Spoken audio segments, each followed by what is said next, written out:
this is the process that I use and the process that I share with my clients, and it's super simple and it's composed of two parts. So the first part is just simply go back to whatever your usual game plan is.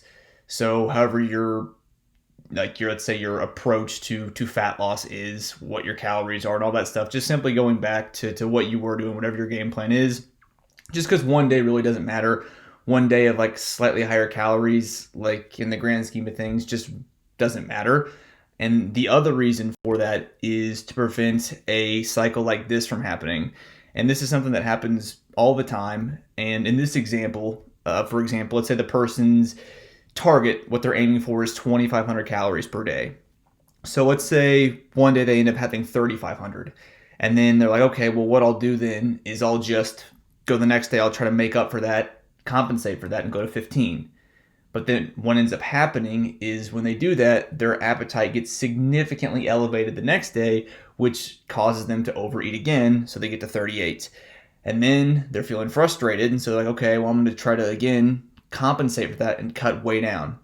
And it just creates this cycle that this is just a 1 week snippet, but that can go on for weeks, months, and years. And with this, like what ends up happening, like if you do the math on this, and this is common, is the person actually ends up eating more calories than they would have if compared if they had just gone back to, let's say, that like 2,500 the next day. So they had the 3,500. Like if they just go back to 25 the next day and they just roll that for the rest of the week, it ends up being about 1,000 calories less compared to like this pattern right here. Plus, that doesn't even talk about the other equally thing that sucks about this is just the emotions that come from experiencing this. So just the guilt, the frustration that comes from living this kind of going through this cycle. And the B to the procedure is, if you really aren't as hungry as normal the next day, feel free to eat less food. Just don't make it so little that your appetite the next day is significantly elevated, which would lead to that cycle like we just went through.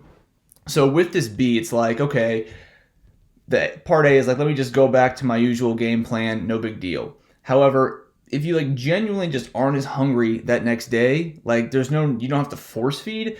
You can eat less. Just don't make it so little that it causes that cycle to start happening. And with this part B, the thing with it is like, if you eat less the next day, it shouldn't be because you feel guilty or because you feel like you should be eating less. It should be because you just genuinely aren't as hungry. And then the last thing I will add as well is, if this keeps happening, so if you are trying to like, let's say, lose weight and you keep overeating, that keeps happening, that may be a time to go back and review your game plan. Is there something about your current approach, about your current setup, that is causing you to overeat? And if that's the case, it may be time to make some adjustments. Because this procedure is set up for like, hey, we're all going to overeat at points, like just here's what we do. But if it becomes a pattern where it's like constantly, it's getting really hard to adhere to the game plan you've created, that's when it's time to go, okay, let me go back and review it and see if there's something about the setup that is causing me to overeat.